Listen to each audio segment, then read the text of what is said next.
ce beau projet 1, 2, 3 codé, euh, comment ça émerge, comment la main à la pâte lance ce truc-là, et vous, comment vous tombez dans ce monde-là? Alors, en fait, la main à la pâte, c'est une opération qui existe depuis à peu près 20 ans, qui s'occupe d'enseignement des sciences à l'école. Et, en fait, on a fait le constat il y a 5-6 ans que parmi les sciences qu'on pourrait enseigner à l'école, il y a les sciences informatiques. Et pourtant, depuis une trentaine d'années, il n'y a plus d'enseignement de sciences informatiques dans les écoles. Il y a eu quelque chose fin des années 70, début des années 80, avec les tortues logo, etc. Et puis, il y a eu un J'ai des vieux mouvement de retrait. souvenirs C'est ça, c'est ça. du Centre Il y a eu- mondial pour l'informatique où on avait fait des choses, et, ah, oh là là, c'est de Exactement. l'historique ça. Mais alors, bon, c'était venu de Seymour Papert. Enfin, il y avait tout un mouvement là-dessus, dans le monde entier, hein, pas que en France, qui était enseigner les bases de l'informatique. Et puis, dans tous les pays du monde, il y a eu le même phénomène, un retrait euh, dans les années 80, 90. Et tout d'un coup, on a considéré que l'informatique, c'était uniquement les usages. C'est-à-dire, au lieu d'apprendre les bases de la programmation, par exemple, on s'est mis à apprendre à utiliser un traitement de texte, une imprimante, un ordinateur, une tablette, un tableau numérique, etc., en oubliant que l'informatique, c'était une science. Donc nous, il y a quelques années, on s'est dit, mais voilà, notre mission, c'est de faire comprendre la science aux enfants et aux adolescents.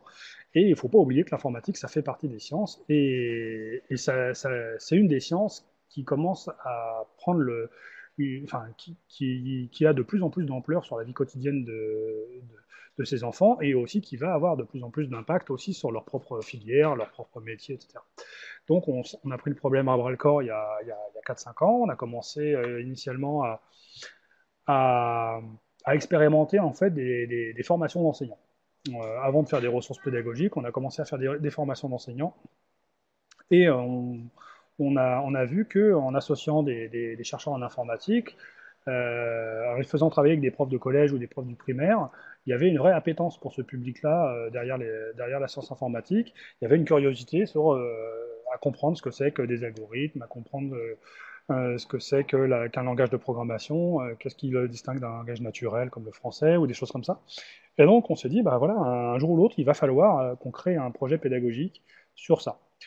Là-dessus, il y a 3 ans, on a commencé à travailler avec la communauté scientifique, essentiellement avec l'INRIA, qui est un très très gros Au institut poids de lourd. recherche sur l'informatique, tout à fait. Et bon, ça nous a pris quelques années, ça nous a pris 2 ans pour concevoir un projet pédagogique qui irait au départ de la maternelle à la fin de l'école primaire, et puis finalement aussi jusqu'à la fin du collège. En tout, c'est à peu près 3 ans de conception, 2 ans pour le premier volet, 2 ans pour le deuxième volet qui se sont un peu chevauchés. Et on a lancé ce projet il y a un an pour la partie école primaire, et il y a une semaine pour la partie collège. Voilà un petit Ouais. peu l'historique. Bel Alors, si vous voulez bien, anniversaire. je peux vous présenter les grandes lignes de ce projet rapidement. Ouais, ce qui m'a frappé, ouais, parce que bah, évidemment j'ai acheté le Oui. bouquin, qui est en vente dans toutes les bonnes librairies, on peut dire maintenant. Et je pense que d'ailleurs les auditeurs seront surpris parce que c'est un bouquin dans lequel la partie exercice, etc., fait un peu plus de la moitié, mais il y a toute une partie, une première moitié qui est une approche assez théorique et qui est pas si courante que ça. Et il y a une originalité dans l'approche qui est assez originale. Et ça, j'avoue que j'étais à la fois surpris et vraiment intéressé de lire ça. Alors, bah, très bien, bah, je peux vous détailler un petit peu cette partie-là si vous le souhaitez, ce qui va me Oui, c'est ça. donner une, C'est une pourquoi, transition sur pourquoi apprendre l'informatique à l'école? pourquoi on fait ça. Donc, c'est le début du livre, hein, avant d'arriver à des aspects très concrets de comment faire dans la classe. C'est déjà qu'est-ce que c'est que l'informatique, et pourquoi l'enseigner à l'école. Alors, le qu'est-ce que c'est que l'informatique, on pourrait y revenir dans quelques instants, mais déjà, le pourquoi l'enseigner à l'école, on essaie de voir ça très rapidement. C'est qu'il y a à la fois un enjeu majeur sociétal, on va dire, de promouvoir l'innovation, de préparer des jeunes générations à des métiers qui sont en train de se transformer et qui vont l'être de plus en plus à cause des sciences du numérique. Il y a un enjeu de souveraineté nationale, il y a tout un tas de choses comme ça. Et également, pour l'élève, il y a des enjeux. Déjà, il y a des enjeux de culture scientifique. D'une façon générale, l'enseignement de la science aide les enfants à se préparer, à comprendre le monde qui les entoure. Le monde qui les entoure, aujourd'hui, c'est plus uniquement des animaux, des végétaux et, et des engrenages, c'est aussi des machines numériques. Et donc il y a un enjeu déjà de leur faire comprendre le monde qui les entoure, et il y a un autre enjeu également qui est de leur faire comprendre un peu ce qu'il y a sous le capot des machines qu'ils utilisent, de façon à ce qu'ils comprennent bien comment les utiliser et avec un usage raisonné et réfléchi. Notamment derrière les questions des réseaux, de la confidentialité, de chiffrement, de l'éthique aussi, des droits. Enfin, il y a beaucoup, beaucoup d'enjeux à la fois de compréhension, d'éducation scientifique et aussi des enjeux citoyens derrière ça. Alors, d'un point de vue du timing, on a lancé un 2-3 codé l'année dernière parce que le contexte y prêtait bien dans la mesure où les nouveaux programmes de l'école et du collège introduisent des éléments de sciences informatiques. Alors là, je les ai résumés très rapidement, mais en fait, cycle 1, c'est l'école maternelle. Hein. Cycle 2, c'est CP, CE1, CE2. Cycle 3, c'est CM1, CM2, 6e. Et cycle 4, c'est la fin du collège, c'est 5e, 4e, 3e. Et en fait, on voit que le tout jeune âge, on prévoit maintenant dans les programmes de l'école d'initier les enfants à certaines notions clés, comme les notions d'algorithme par exemple, les notions de langage, les notions de programme, les notions de machine. Qu'est-ce que c'est qu'une machine au sens numérique? Qu'est-ce que c'est qu'un robot, qui est un cas particulier de machine, etc., etc. Donc là, il va s'agir non plus de leur apprendre à utiliser un tableur, un traitement de texte ou même ou un clavier et une souris, mais de leur apprendre comment ça marche, quelles sont les sciences et les techniques qui sont derrière ça. Donc je passe très vite sur le fait que c'est un projet qu'on n'a pas mené tout seul. Hein, la Raconter une Maladresse, anecdote que j'ai entendue ce matin et que j'ai trouvée vraiment extraordinaire. François oui, Tadei expliquait, je ne sais plus dans quel cadre, dans l'Académie de Versailles, ce qu'ils avaient voulu produire dans le dernier bouquin sur l'école apprenante, là, que sort le Conseil national du numérique. Et il a dit un truc que je trouvais vraiment très drôle. Alors je sais pas de qui il parlait. Il dit voilà, moi j'aime bien demander aux élèves quel est votre scientifique préféré, quel est le scientifique que vous admirez. Bon, première étape. Eh bien, imaginez qu'est-ce qu'il ferait s'il avait un téléphone, un smartphone dans les mains. Qu'est-ce qu'il irait explorer. Et donc oui, il disait, bah, finalement, vous êtes tous des scientifiques. Il faut dire aux enfants qu'ils sont tous des scientifiques avec un smartphone à la main. Et j'ai trouvé ça extraordinaire comme façon d'approcher les choses. c'est vrai qu'on n'a pas forcément conscience que ce téléphone qui est dans toutes les poches, c'est une machine extrêmement sophistiquée. D'ailleurs, c'est pas un téléphone, c'est un ordinateur qui permet accessoirement de téléphoner et qui est Ouais, bardé de capteurs avec ouais, lesquels on peut faire des expériences de microscopie, d'optique, de traitement de signal. On peut faire beaucoup de choses. On peut faire de la sismographie avec un smartphone. On peut faire beaucoup de choses parce qu'il y a des capteurs de toutes sortes, ouais, d'accélération, ouais. etc., etc. Donc oui, c'est un objet de science au sens où un objet qui Ça. nécessite pour le fabriquer beaucoup de science. Et c'est aussi un objet de science au sens où c'est un objet qui, une fois qu'on l'a dans la main, permet de faire beaucoup de science. Donc pour en revenir à notre histoire, Ouais. donc l'idée c'était de proposer des différents projets pédagogiques qui vont de la maternelle à la fin du collège, avec quelques grands principes un peu généraux qu'on va retrouver un peu dans tous les projets. Le premier principe, c'était que les activités qu'on peut faire en classe, c'est pas uniquement des activités qu'on dirait branchées, c'est-à-dire Mm. de l'informatique au sens programmation, robotique, avec des objets numériques. Il y a une bonne partie des concepts propres à l'informatique qu'on peut comprendre et maîtriser sans utiliser d'ordinateur, sans utiliser de machine, sans utiliser de robots. Donc c'est ce qu'on va appeler l'informatique débranchée, l'informatique sans Ah, ordinateur.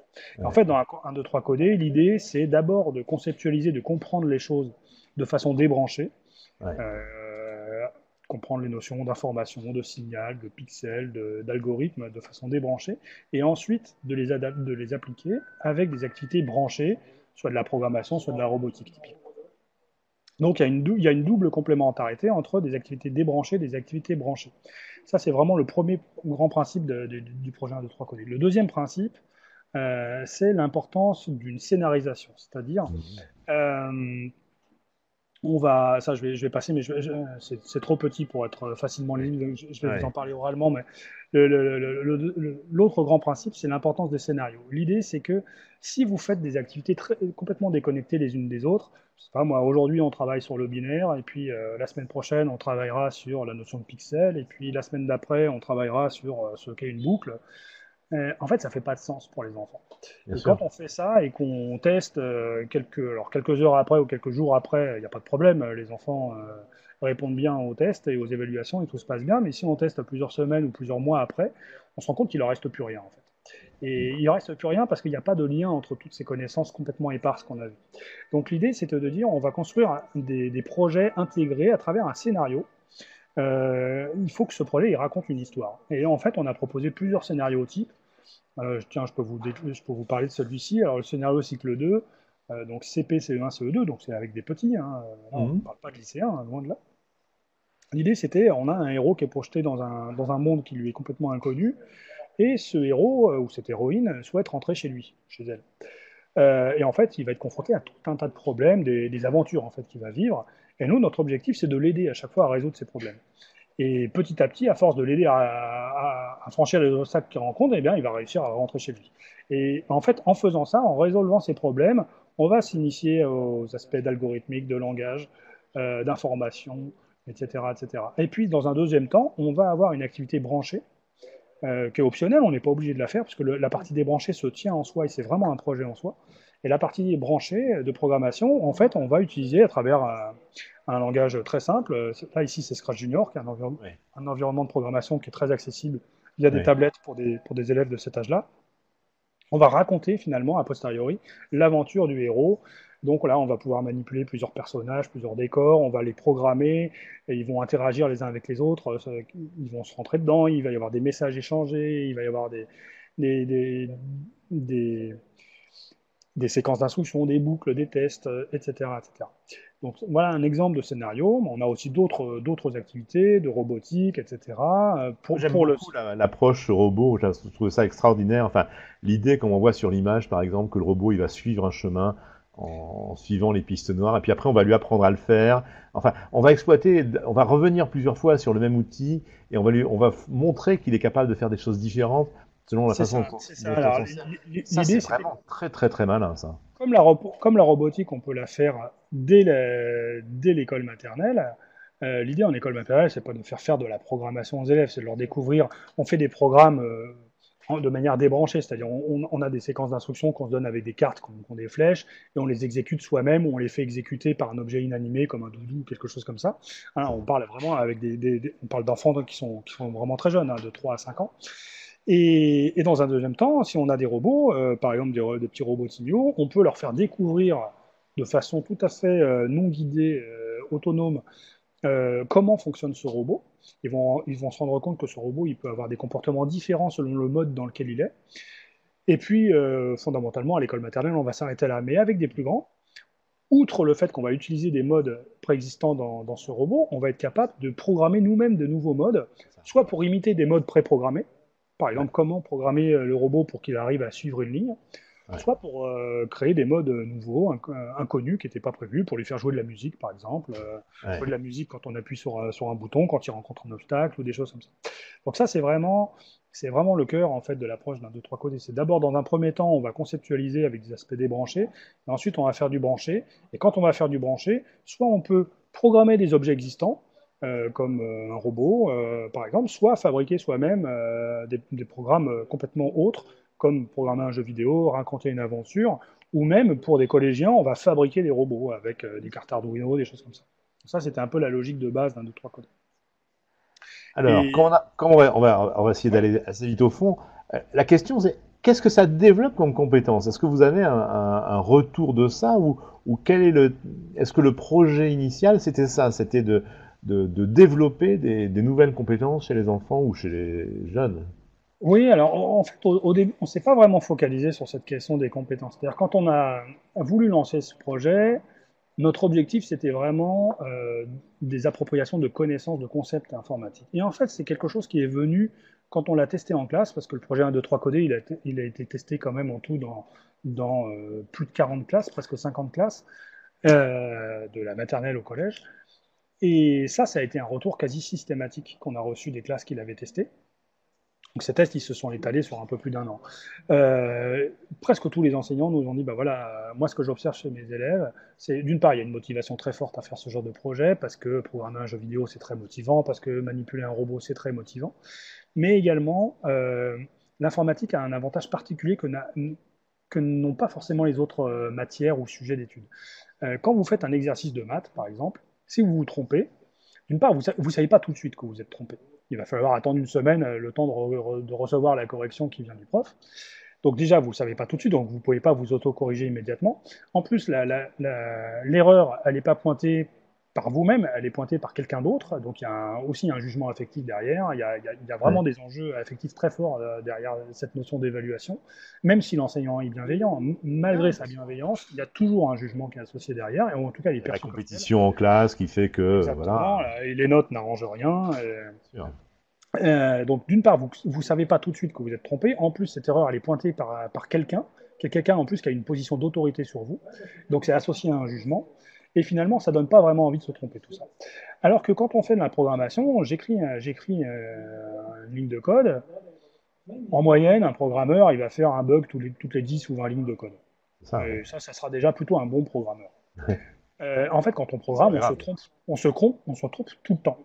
Les programmes informatiques sont truffés de bugs et c'est normal. C'est pas parce qu'on est des mauvais programmeurs, c'est parce que c'est intrinsèque à l'activité de programmation. Alors on peut développer des bonnes pratiques de programmation qui vont limiter les erreurs, mais il y en aura toujours. Et ce qui est intéressant, c'est que quand on fait un bug, en fait, nous, on encourage les élèves à tester tout le temps leur programme. C'est pas, je vais pas écrire un programme pendant 4 jours et au bout de 4 jours, je vais tester pour voir s'il marche. C'est j'introduis une nouvelle instruction, paf, je teste pour vérifier si elle fait bien ce que j'ai prévu qu'elle fait. Et à ce moment-là, c'est pas le prof qui me dit tu t'es trompé, c'est la machine qui simplement fait autre chose que ce que je m'attendais à ce qu'elle fasse.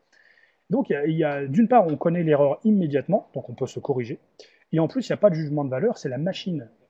Et d'ailleurs, elle ne dit pas il y a une erreur. Simplement, elle fait quelque chose, et ce qu'elle fait, c'est pas ce que vous aviez imaginé qu'elle ferait. Et donc, les enfants réalisent très rapidement qu'ils peuvent se tromper, c'est pas grave. Quand on apprend à utiliser un thermomètre et qu'on fait des expériences de physique avec, si on utilise mal le thermomètre, on peut le casser, ça peut être embêtant. Bah là, quand on écrit une ligne de code qui est buggée, bah, ça casse rien. Donc, l'erreur, on l'aperçoit immédiatement, il n'y a pas de jugement de valeur, et en plus, ça n'a aucune conséquence négative. On ne casse rien. Et donc l'enseignant dit quoi par rapport à ça? Comment il récupère ça? L'enseignant, il n'a rien besoin de dire. C'est les élèves qui, ça on l'a vraiment vu dans absolument toutes les classes qui ont testé ce projet, donc je vous dis un peu plus de 40 classes, presque 50 classes, c'est les élèves qui se rendent compte très vite que ils peuvent se tromper et c'est pas grave. Et d'ailleurs, ils se trompent tout le temps et ils se corrigent tout le temps. Et ça, c'est quelque chose qui est vraiment, d'un point de vue pédagogique, qui est vraiment intéressant et qui peut après aider dans toutes les autres disciplines. C'est-à-dire, on n'arrête pas de dire qu'il faut dédramatiser l'erreur, etc., mais on ne sait pas vraiment comment faire pour dédramatiser l'erreur. Apprendre à programmer, c'est une très bonne façon d'apprendre à se tromper.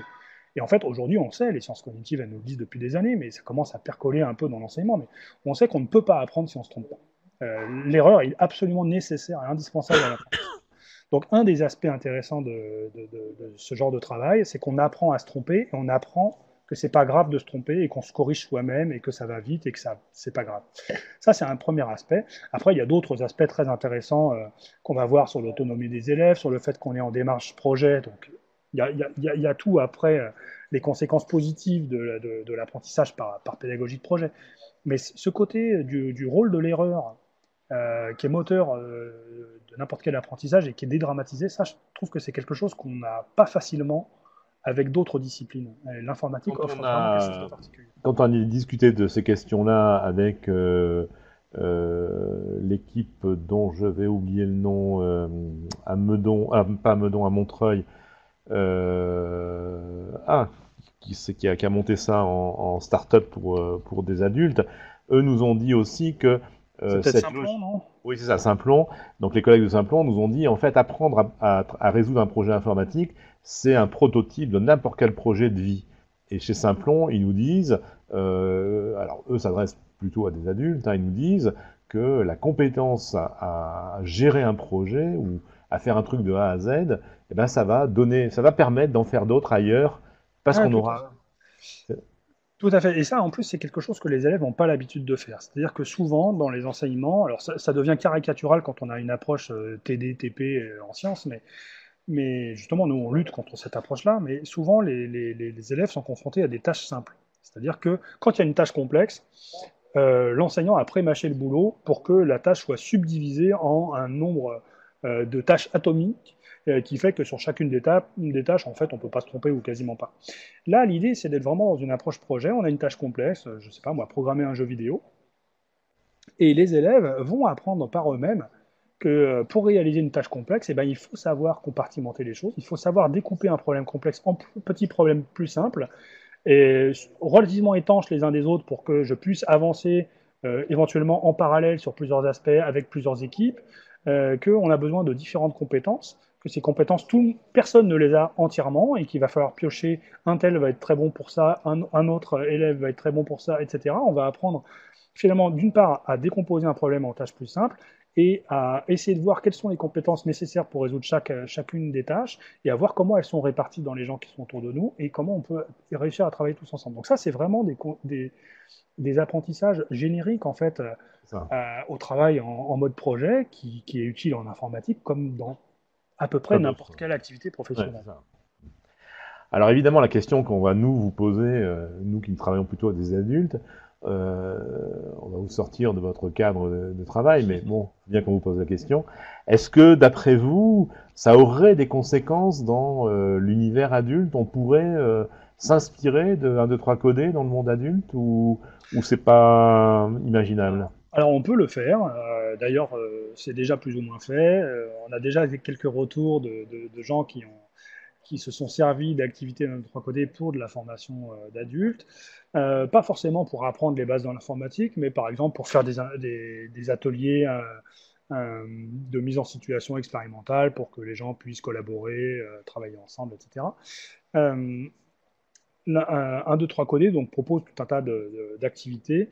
Alors, sur les aspects branchés, programmation, robotique, effectivement, il y a des choses intéressantes à faire avec des adultes en initiation, parce qu'évidemment, comme ce sont des projets pédagogiques pour l'école primaire et le collège, ça ne va pas très loin. Donc, si on forme des adultes, on peut utiliser 1, 2, Transposer. 3 codés, mais dans les premières étapes. Et puis, bien Hmm, sûr, on peut transposer la démarche.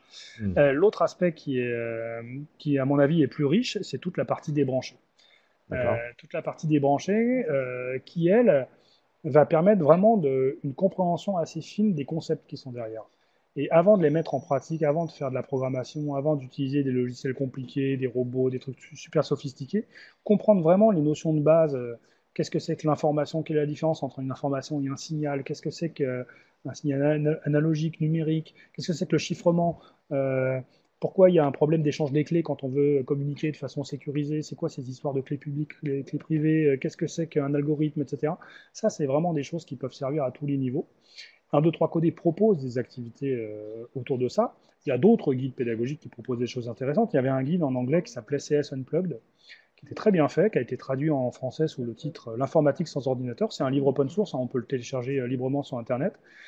Lui, il propose des activités débranchées qui sont très intéressantes, mais qui ne sont pas du tout intégrées à une progression pédagogique. Là, l'idée, c'est d'avoir des fiches indépendantes les unes des autres, des petites activités qui durent une demi-heure ou des choses comme ça. 1, 2, 3 codé, son intérêt, c'était d'avoir un enrobage aussi pédagogique qui fait qu'il y a une progression, qu'on lit les connaissances entre elles, qu'on lit les compétences entre elles, et que ça fait du sens pour des enfants.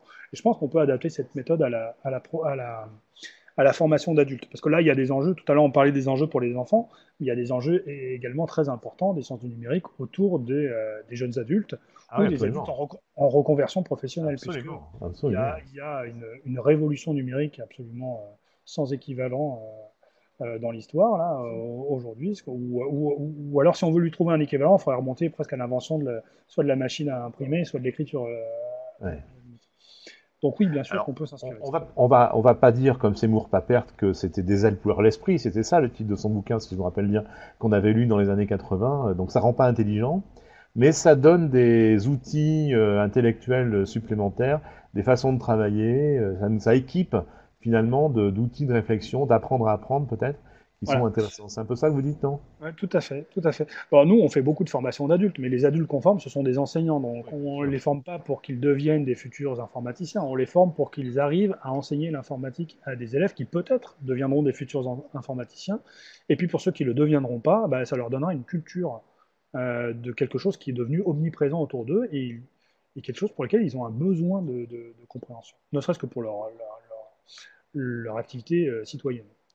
Donc, Alors, si on veut suivre ce que fait la main à la pâte avec un 2-3 codé, qu'est-ce qu'on fait? On s'inscrit sur le site parce que c'est très dynamique apparemment ce qui se passe sur le alors oui, site. oui, alors donc il y a deux ouvrages pédagogiques qui sont affichés là à l'écran. Un de trois codés, qui est l'ouvrage d'origine qui va en gros de la maternelle au collège, dès lors qu'on parle de collégiens qui sont débutants. Et puis il y a un 2, 3 codé comme 2 qui est pour les collégiens qui auraient déjà été plus ou moins initiés à l'informatique. Il est censé aller plus loin celui-là. Et ces guides pédagogiques, donc ils sont diffusés en librairie, on peut les commander dans toutes les bonnes librairies, mais leur contenu est intégralement en ligne sur le site 123codé.fr en accès gratuit. Alors il faut s'inscrire, mais l'inscription est tout à fait libre J'ai et fait. gratuite. Et donc on peut consulter l'intégralité des contenus en ligne de ces guides pédagogiques. Alors c'est vrai que comme les enseignants ont beaucoup l'habitude de travailler avec des manuels papier, bah, on a fait aussi une édition papier pour ça, mais voilà, on n'est pas du tout obligé d'utiliser la version papier. Et Donc donc, on a si on, plein d'enseignants qui racontent des histoires de ce qu'ils ont fait ou qui posent des problèmes pour se dire voilà, comment je peux faire ça. tout à fait. Donc sur le site 1, 2, 3 codé, il y a d'une part les ressources pédagogiques qui sont en accès libre sur ce site, en accès gratuit, et il y a également tout un tas d'outils communautaires qu'on a mis en place. Il y a un blog. Sur ce blog, il y a une rubrique qui marche bien, qui s'appelle le projet du mois. En fait, chaque mois, on publie un témoignage d'un enseignant qui a fait un autre projet que le projet 1, 2, 3 codé, parce qu'il n'y a pas qu'un 1, 2, 3 codé dans la vie, il y a plein d'autres projets très intéressants autour de l'informatique. Et donc, on propose à des enseignants de se filmer 5 minutes en racontant leur projet avec un diaporama. Et ça marche bien parce que ça donne vraiment aux enseignants des projets concrets, réellement mis en place dans des classes, par des collègues en fait. Il y a un forum qui lui est très actif aussi, là, qui est plus dédié aux classes qui font 1, 2, 3 codés. Il y a des centaines de messages qui sont échangés sur ce forum, des gens qui demandent de l'entraide, voilà, ils ont fait un programme sous Scratch, ils n'arrivent pas à le débugger, ben, on va les aider, ou des gens qui se posent des questions tout à fait pratique en pédagogie. Voilà, je veux faire de la robotique en classe. Quel robot vous me conseillez? Alors nous, on n'est pas, voilà, on n'a pas d'intérêt dans la vente de tel ou tel robot. Il y en a plein des robots qui sont intéressants. Et puis c'est tout Euh, à fait accessible, c'est une vingtaine, une trentaine d'euros. alors ça dépend. Avec une vingtaine, une trentaine d'euros, on peut faire des choses avec des cartes Arduino, par exemple. Il y a d'autres robots éducatifs qui sont pas chers. Ils sont souvent très limités. Pour avoir des robots qui sont vraiment intéressants d'un point de vue de la programmation, en gros, ça tourne autour d'une centaine d'euros. Un peu moins cher si on les fabrique soi-même, et une centaine d'euros si c'est tout intégré. Mais sachant que pour que ça soit intéressant dans une classe, c'est bien d'avoir plutôt 4 ou 5 robots plutôt qu'un seul. Oui, pour On est comparer. en approche projet, on travaille par petits groupes, on n'est pas un cours magistral avec un robot sur l'estrade. Donc Non. c'est quand même bien d'avoir des groupes de 4-5 élèves maxi qui travaillent chacun sur leur projet. Donc c'est bien s'il y a 4-5 robots dans la classe, quoi. Et donc, il y a une place pour la formation professionnelle ou c'est pas du tout dans le périmètre de... Alors, il y a une place, mais c'est pas une place que nous on occupe. C'est-à-dire que la mission de la main à la pâte, c'est pas de faire la formation professionnelle en tant que telle, Bien comme sûr, salarié, etc. Nous, notre mission, c'est d'accompagner les enseignants. Et donc, on d'accord. leur propose des ressources pédagogiques qu'on leur livre gratuitement, et on fait également beaucoup de formations d'enseignants. Donc, c'est de la formation professionnelle, mais sur un public très spécifique, Dédié sur des un... enseignants. Ouais, ouais. Et donc, des formations qu'on propose également gratuitement. Et là, cette année, on a formé à peu près 2000 enseignants en France autour du projet 1, 2, 3 code. Et donc, c'est quelque chose qu'on fait de façon assez massive, où on met les enseignants en situation de problème. En fait, on fait un peu comme s'ils étaient les élèves dans la classe. C'est-à-dire, on leur pose un problème qui est une tâche complexe. Et puis voilà, ils ont une journée, 2 jours, des fois un peu plus, mais c'est rare. En général, c'est une ou deux journées pour résoudre ce problème. Et nous, on va les accompagner. Et en fait, ils vont vivre à la fois ils vont vivre le projet, donc ils vont à la fois apprendre des connaissances en informatique, et en même temps, ils vont se familiariser avec cette démarche, qui est à la fois de la démarche d'investigation et en même temps de la démarche de projet.